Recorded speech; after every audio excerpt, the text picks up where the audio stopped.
Hey guys, how you doing? Fraser here. Welcome back to the channel where today we're talking as ever about rugby strength and conditioning.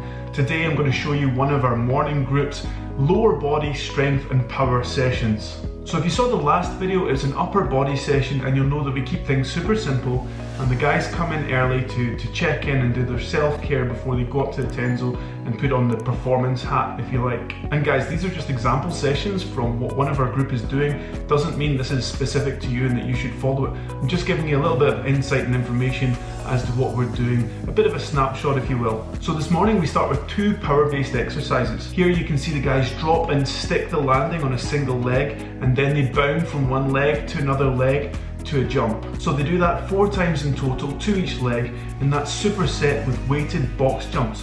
We're going 3 sets of 3 reps on the weighted box jumps, and the guys will be using anywhere between 10 to 20% of their body weight. So with this simple little combination, we're combining a lot of attributes such as deceleration, such as stiffness on the jump, and such as max power output on the box jumps.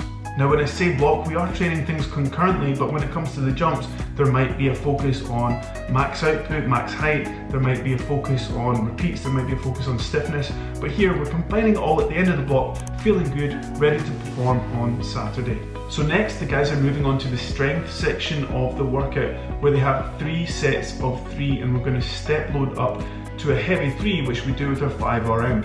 So we're going 3 reps at 75%, 3 reps at 80%, and then 1 set of 3 reps at 85% of their 1RM. So for the squat pattern, we've got different things going on. It depends on the person. We've got some guys doing box squat, we've got some guys doing free squat, some guys will use the flywheel, some guys will use the trap bar. So if you're trying to maintain strength or develop strength, it's really important that you have some sort of bilateral lower body strength movement in there. Now there will be blocks where you might not be focused on max strength and maybe that's phased out for a period of 4 to 6 weeks, but generally speaking throughout the year there's going to be some sort of bilateral lower body strength exercise. As we know, strength underpins a lot of other qualities, and so it's important to remain strong. And we're not even talking about a lot of volume to maintain your strength or even progress your strength over the season. But the guys that have higher relative strength in their lower body, for example, we can see here Jack, he weighs 80 kilograms and here he is squatting 170 for 3 with a pause on the box, which looks pretty easy.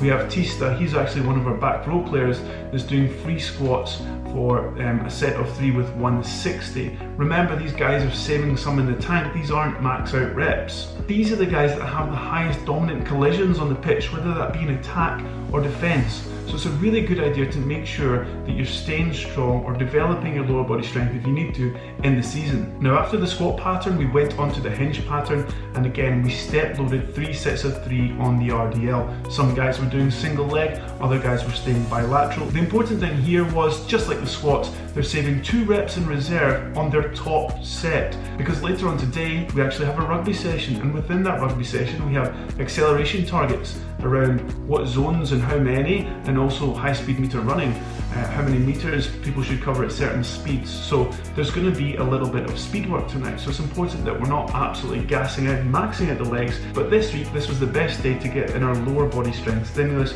so that we're ready and flying on Saturday. So after the hinge variation, we had 3 sets of 3 reps each side on barbell reverse lunges, saving anywhere between 5 to 8 reps in reserve. All I'm looking for is the guys feel that it's easy to get out of the lunge, to get that concentric phase and really feel like they can move the bar fast. And that's superset with a 5 meter kneeling start acceleration. Now in this acceleration, I'm just looking for the boys to move fast and not maximal. I want them to go from doing something with a weight to something unloaded. I'm really looking for a good shin angle, and this is where I'll have to coach them a little bit because their mind isn't really switched on to sprinting. That comes later on in the day. So often at this point I'm encouraging them to get more of a forward lean, to feel like they're pushing more ballistically as opposed to running as fast as they can, and I'm absolutely fine with that. The idea behind this is that 1, I get to coach the mechanics that we're looking for later on anyway, but 2, leaving the gym feeling good, feeling like they've done something unloaded, they've done something fast. It's something I've been doing with rugby players for a number of years,